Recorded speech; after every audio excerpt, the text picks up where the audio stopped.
السلام علیکم ورحمۃ اللہ وبرکاتہ۔ نحمدہ ونصلی علی رسولہ الکریم، اما بعد۔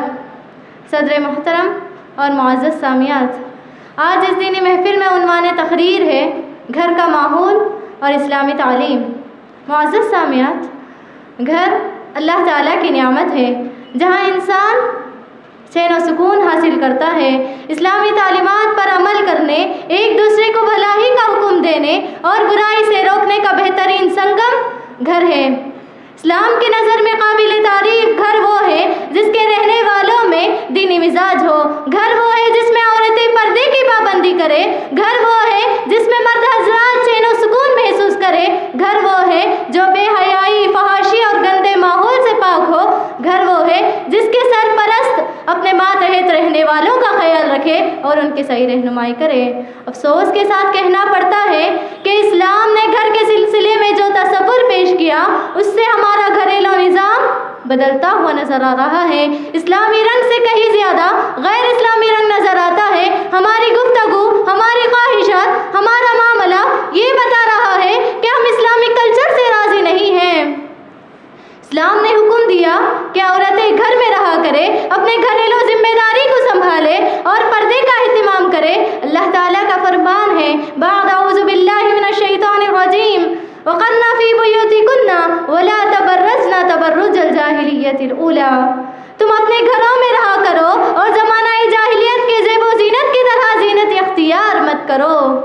عورت گھر کا چراغ ہے، عورت گھر کی زینت ہے، لیکن آج بہت ساری خواتین گھر سے زیادہ اپنا وقت بازار، شاپنگ وغیرہ میں گزارنا چاہتی ہے، جس کی وجہ سے آج گھریلو نظام میں بہت بڑا خلل نظر آ رہا ہے۔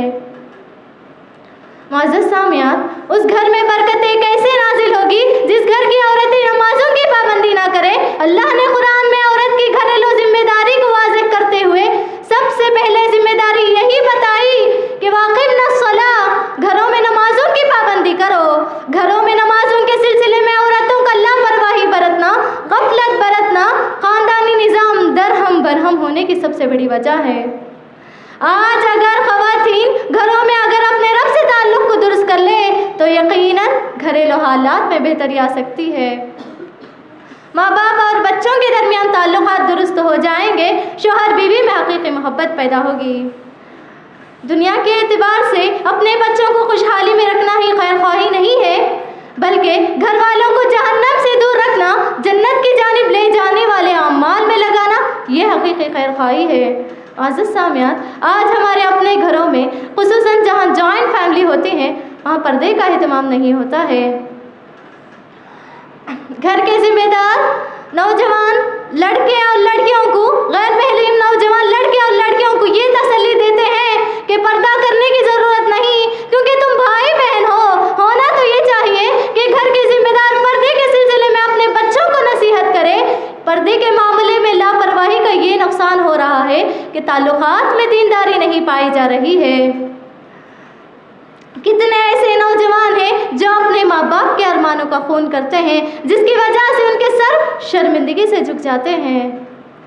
یہ محض شریعت کی تعلیم سے دوری کا نتیجہ ہے۔ اللہ تعالیٰ کا فرمان ہے، وَلَا تَعَاوَنُوا عَلَى الْإِثْمِ وَالْعُدْوَانِ، گناہ اور سرکشی میں ایک دوسرے کا تعاون نہ کرو۔ گھر وہ ہوتا ہے جہاں کے افراد آپس میں خوشی اور غم کا اظہار کرے۔ آج معاشرے میں بہت سے گھر ایسے ہیں جہاں کے رہنے والوں میں ایک دوسرے کے سلسلے میں کوئی فکر نہیں ہوتی، خود غرض ہوتے ہوئے نظر آ رہے ہیں۔ اس کا بہت بڑا سبب social media, WhatsApp, Facebook, Instagram, YouTube کا زیادہ استعمال کرنا ہے، جس کی وجہ سے گھر کے افراد ایک دوسرے کے لیے وقت نہیں دے پاتے ہیں۔